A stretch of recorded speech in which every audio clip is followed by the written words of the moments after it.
Okay, so if you were given these three math problems to solve, where would you know where to start? Like in this problem right here, would you do the addition first or the multiplication? Here in the blue one, would you do the multiplication first, the subtraction, or the subtraction?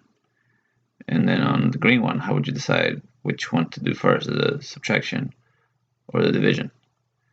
So go ahead and pause the video and, to the best of your ability, try to solve all three of them. Give yourself maybe like 2 or 3 minutes for each problem.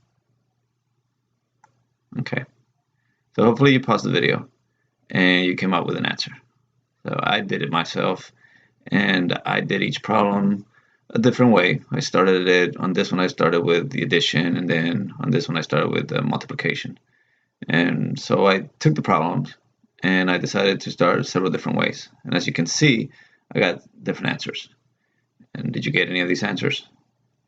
Okay, you probably did. But which one is correct?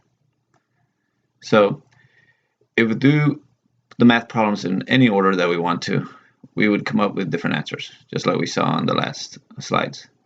This was a problem back in the day for mathematicians. The solution for this was to have a universal agreement about the rules for the order used. So they came together and they said, okay, this is the way we're going to do it, and everybody's going to do it this way. Rules that would never change. So these are called order of operations that everyone has agreed to use. The order of operations are very simple. So when you get a math problem that has multiple operations, this is the order that you're going to use to solve them. The first thing you would look for is a groupings. Is there anything in parentheses? Which we see right here if we looked at our sample problem. Then you would do exponents, multiplication and or division from left to right, and addition and or subtraction from left to right. So let's solve this problem using the order of operations. So if we start with groupings, anything in parentheses, that is the first thing we would do. 6 minus 3 is 3, and the way to do it is to rewrite everything. Okay, we continue the process. We see that the next thing for us to do is to do exponents. So we would take 5 to the second power, which remember is written 5. I'm just going to use my thinking over here. 5 times 5, which would be what? 25. So I would solve that next and rewrite the whole problem. Then I come to this point. I need to check to see if I have multiplication or division. I see that I have multiplication, so that would be the next step in solving this problem. And 8 times 4 would be 32. And then I would rewrite the whole thing again, including the operations that I haven't used. So now I get to this point. I have subtraction and addition. Which to do first? You have the last step here. It says to do addition and or subtraction from left to right. So because we have these last two, we're going to work it from left to right, and that is the rule. So if you have these two anywhere in the problem and you've done everything else, then you would come here and do 25 minus 3 first, and then whatever you get would be, well, what you get would be 22. You would add 32 to that, and 22 plus 32 would give us an answer of 54. That is the order of operations. Let's take a look at another one. This one's a little simpler. So we look here, there's no groupings. We look 8 plus 6 times 5. We don't have any parentheses. So we can just say, okay, we're not going to do that. There are no exponents, but there is multiplication. So that would be the first step in doing this problem. So I would do 6 times 5, which gives me 30.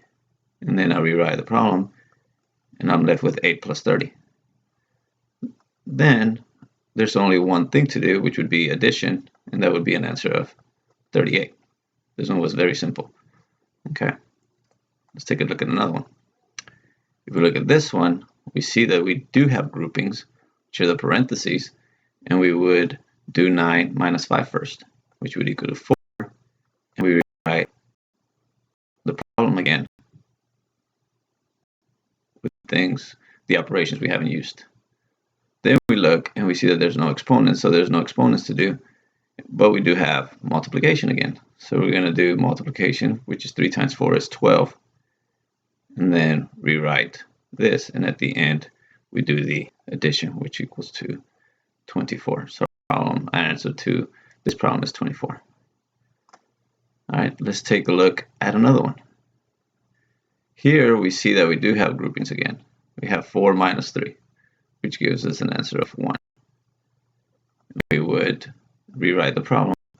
As we rewrite it, we see that we have exponents. So we have those first. What is 2 to the second power? Well, 2 to the second power can be rewritten as 2 times 2, which equals 4. And we would do that and rewrite our problem again with the operations that we haven't used. Then we go to the next step. We see that we have multiplication, so we're going to do the multiplication problem operation first. And 3 times 6 equals 18. Then we rewrite minus 4 plus 1. As we get to the last step, we see that we do have addition and subtraction.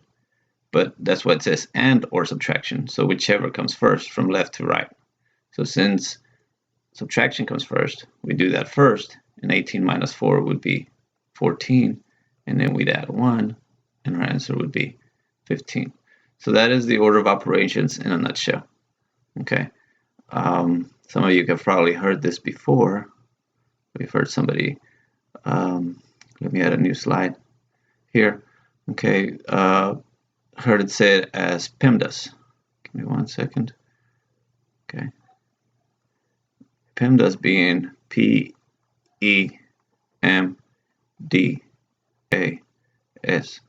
PEMDAS standing for parentheses, exponents, multiplication, division, addition, and subtraction. So this is a good way to remember it, right? Please excuse my dear Aunt Sally, or parentheses, exponents, multiplication, division, addition, subtraction. So you would, within the problem that you have, you start with parentheses and see if there's parentheses. If there is, you do that first. Then you go down the line and check off as you do it.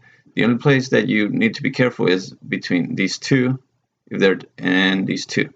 If these two are found within the problem, you would do whichever comes first from left to right. And if these two are found in your math problem, then you would do whichever comes first from left to right. So it doesn't matter if you had subtraction first and then addition, you would do subtraction first.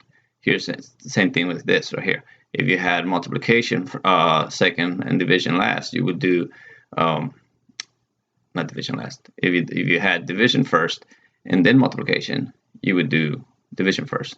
Let me just give you an example. So let's say our problem was 3 plus 6 divided by 2 times 4. Okay, we know we don't have parentheses and exponents, but because division came first, even though the way we remember to do it tells us to list multiplication first, we would still do the division first because it's from left to right, which would be 3. The answer would be 3 for that. And then we would do multiplication, which would give us 3 plus 4, which equals 7. Notice that we did division first, even though it's second in the way that we remember how to do this. Then same thing with addition and subtraction. If you had the problem, let's say 9 times 6 minus 2 times 4. Actually, no, not times 4.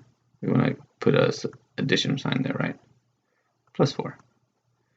So we know we do multiplication first because from left to right we have multiplication first, which is 54. And then because subtraction happens to appear first, we do that first, even though it's listed at the end. That's why we have these arrows from left to right.